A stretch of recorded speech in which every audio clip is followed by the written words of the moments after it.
Horta, 5 lettres pour Horta, un nom d'architecte qui fascine toujours autant, plus de 60 ans après sa mort. Celui aussi d'un artiste qui allait à contre-courant des modes et que pourtant tout le monde s'arrachait. Sa clientèle était la bourgeoisie montante, les hommes politiques nouveaux, Tassel, Ving, des avocats.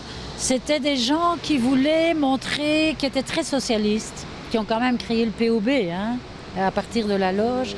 C'était des gens très socialistes et qui voulaient un autre mode de vie, un autre mode de conception et qui ont trouvé dans Horta le type qui pouvait concevoir les idées d'architecture. Mais au-delà des murs et des bâtiments publics comme privés, Michel Goslar s'est attaché avec ce livre à écrire la première biographie d'Horta. Je me suis dit, il faut savoir quel est le type qui se cache derrière tout ça, le prof, l'architecte, le mari.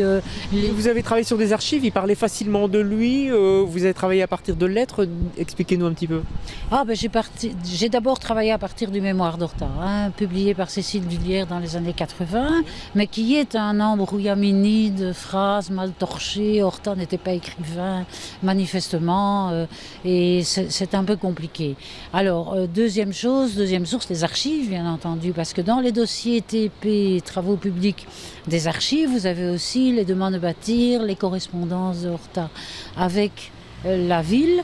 Autre source importante, les archives de la franc-maçonnerie et celles du CPS pour l'hôpital Bruckmann, mais aussi la découverte pour la biographe d'un homme finalement assez malheureux malgré de nombreux mariages, dont la Suédoise Julia Carlsson. Ils vont ensemble aux États-Unis pendant la guerre. Elle fait vraiment une œuvre extraordinaire pour les orphelins belges de la guerre 14-18. Elle ramasse, je crois, l'équivalent de 11 millions d'euros pendant toutes ces enquêtes, enfin toutes ces conférences. Et au retour, Horta s'en sépare. On ne sait pas pourquoi. Elle va vivre à sa maison de campagne, lui vit à Bruxelles. Et il retourne chez elle à la fin de sa vie parce qu'il est malade, parce qu'il n'en peut plus.